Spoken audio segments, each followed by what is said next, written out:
자, 여러분. 중절모에 꽉 끼는 양복, 커다란 구두에 지팡이까지. 이 모습 딱 보면 누가 떠오르시나요? 네, 바로 찰리 채플린이죠. 우리에게는 이 떠돌이 캐릭터로 너무나도 익숙한데요. 근데 있잖아요. 이 세계적인 아이콘 뒤에는 우리가 잘 몰랐던 아주 복잡하고 흥미로운 인간적인 면모가 숨어 있었다고 해요. 그래서 오늘 그 유명한 모습 뒤에 가려진 진짜 찰리 채플린의 놀라운 이야기 세 가지를 한번 파헤쳐 보려고 합니다. 그래서 바로 이 질문부터 던져보고 싶어요. 우리가 아는 찰리 채플린? 그게 정말 그의 전부였을까요?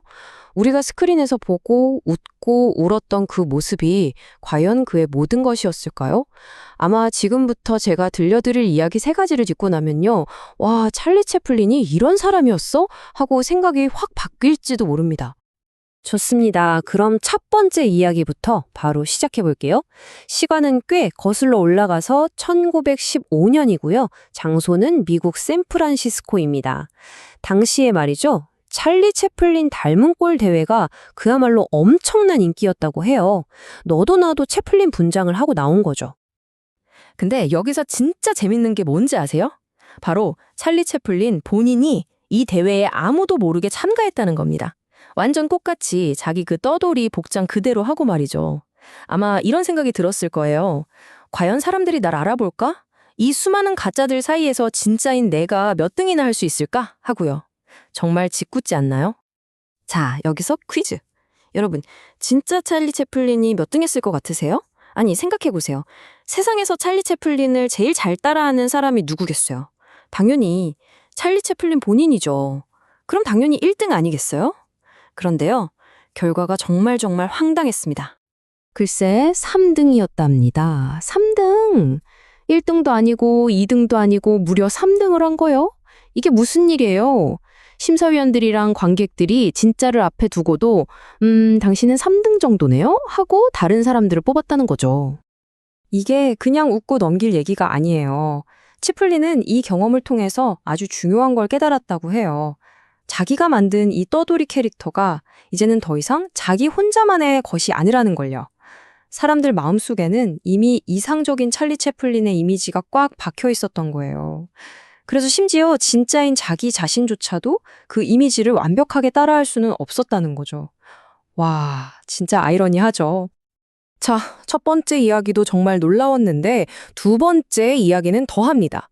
채플린 하면 딱 떠오르는 것 중 하나가 바로 그 코 밑에 작은 칫솔 콧수염이잖아요. 근데 이 작은 콧수염 하나에 우리가 상상도 못했던 그의 엄청난 집념이 숨어 있었다는 사실 알고 계셨나요? 보통 생각하면 그거 그냥 소품용으로 만든 가짜 수염이겠지 하잖아요. 뭐 합성섬유 같은 걸로요. 그런데 아닙니다. 놀라지 마세요. 채플린은요, 진짜 사람 머리카락으로 만든 콧수염만 고집했대요. 스크린에 비치는 아주 미세한 질감 하나까지도 진짜여야 한다는 그런 신념이 있었던 거죠. 그의 완벽주의는 여기서 끝이 아니에요. 로스앤젤레스에 있는 수제 가발 공장에서 특별히 주문 제작한 걸 가져와서요. 매번 자기 얼굴에 맞게 직접 가위로 다듬고 직접 붙였다고 합니다.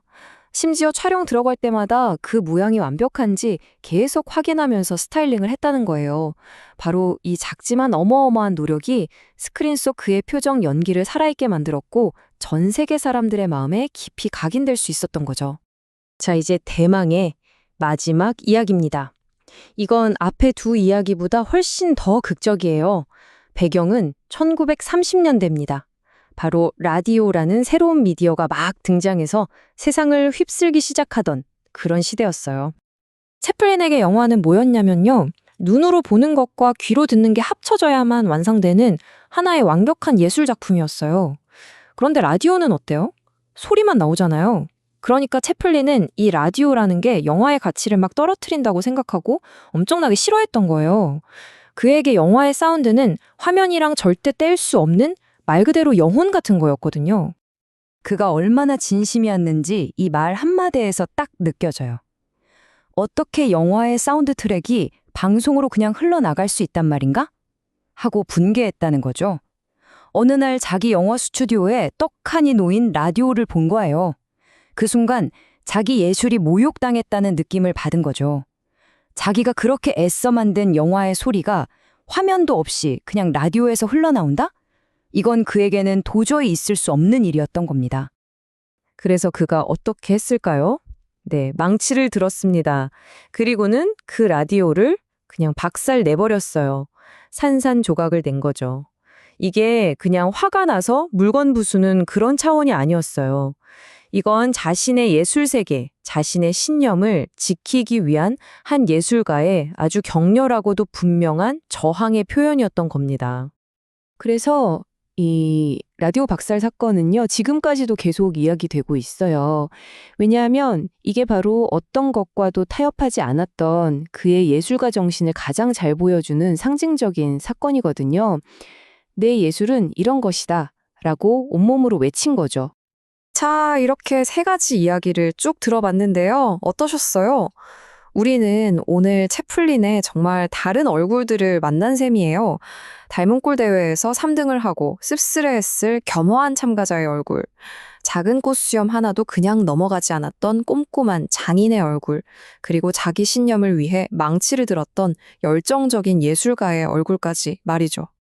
결국 우리가 아는 그 떠돌이라는 모습, 그 아이콘 너머를 들여다보니까 어때요? 훨씬 더 입체적이고 뜨겁고 인간적인 한 사람이 보이지 않나요? 어쩌면 바로 이런 복잡한 모습들이 있었기 때문에 그가 지금까지도 그냥 유명한 코미디언이 아니라 위대한 예술가로 우리 기억에 남아있는 건지도 모르겠습니다. 자, 오늘 이야기는 여기까지인데요. 마지막으로 이런 질문을 한번 던져보고 싶어요. 비단 찰리 채플린뿐만 아니라 우리가 알고 있는 다른 수많은 위인이나 아이콘들 있잖아요. 그 완벽해 보이는 모습 뒤에는 과연 또 어떤 놀랍고 인간적인 이야기들이 숨어 있을까요? 오늘을 계기로 한 번쯤 생각해 보시면 좋을 것 같습니다.